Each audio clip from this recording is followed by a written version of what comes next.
কিডনির সমস্যা kidney disease একটি অত্যন্ত গুরুত্বপূর্ণ স্বাস্থ্য সমস্যা যা প্রাথমিক অবস্থায় ধরা পড়লে সহজে নিয়ন্ত্রণ করা সম্ভব। নিচে কিডনির সমস্যার প্রধান লক্ষণ, কারণ এবং প্রতিরোধের উপায়গুলো বিস্তারিত আলোচনা করা হল। কিডনির সমস্যার প্রধান লক্ষণসমূহ সিম্পটমস। প্রাথমিক পর্যায়ে কিডনি রোগের তেমন কোনো লক্ষণ দেখা যায় না, তাই একে সাইলেন্ট কিলার বা নীরব ঘাতক বলা হয়। তবে রোগ কিছুটা বাড়লে নিচের লক্ষণগুলো দেখা দিতে পারে। পা ও মুখ ফুলে যাওয়া, কিডনি শরীর থেকে অতিরিক্ত জল ও লবণ বের করতে না পারলে পা, গোড়ালি বা চোখের নিচে জল জমে ফুলে যেতে পারে।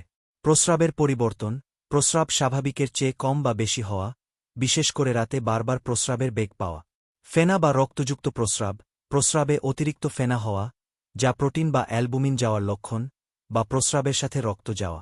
অতিরিক্ত ক্লান্তি ও দুর্বলতা, শরীরে লোহিত রক্তকণিকা কমে যাওয়ার কারণে রক্তাল্পতা, অ্যানিমিয়া হয়, যার ফলে সবসময় ক্লান্ত লাগে।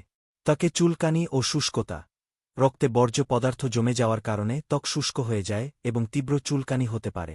খাবারে অরুচি ও বমি ভাব, মুখে সারাক্ষণ ধাতব স্বাদ লাগা, খাবারে ইচ্ছা চলে যাওয়া এবং সকালে ঘুম থেকে উঠলে বমি বমি ভাব হওয়া। ঘুমের সমস্যা ও মনোযোগের অভাব, রক্তে টক্সিন জমে যাওয়ার কারণে রাতে ঘুম আসতে চায় না এবং কোনো কাজে মনোযোগ দেওয়া কঠিন হয়। কিডনি নষ্ট হওয়ার প্রধান কারণ কজেস। কিডনি বিকল বা ড্যামেজ হওয়ার পেছনে মূলত দুটি প্রধান কারণ থাকে। অনিয়ন্ত্রিত ডিয়াবেটিস, এটি কিডনি সমস্যার সবচেয়ে বড় কারণ। রক্তে শর্করার মাত্রা বেশি থাকলে কিডনির ফিল্টারগুলো নষ্ট হয়ে যায়। উচ্চ রক্তচাপ হাই ব্লাড প্রেসার, রক্তচাপ নিয়ন্ত্রণে না থাকলে কিডনির সূক্ষ্ম রক্তনালীগুলো ক্ষতিগ্রস্ত হয়।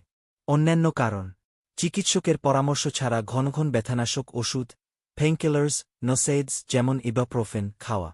বংশগত বা জেনেটিক কারণ, যেমন পলিকিস্টিক কিডনি ডিজিজ, কিডনিতে বারবার ইনফেকশন বা পাথর হওয়া।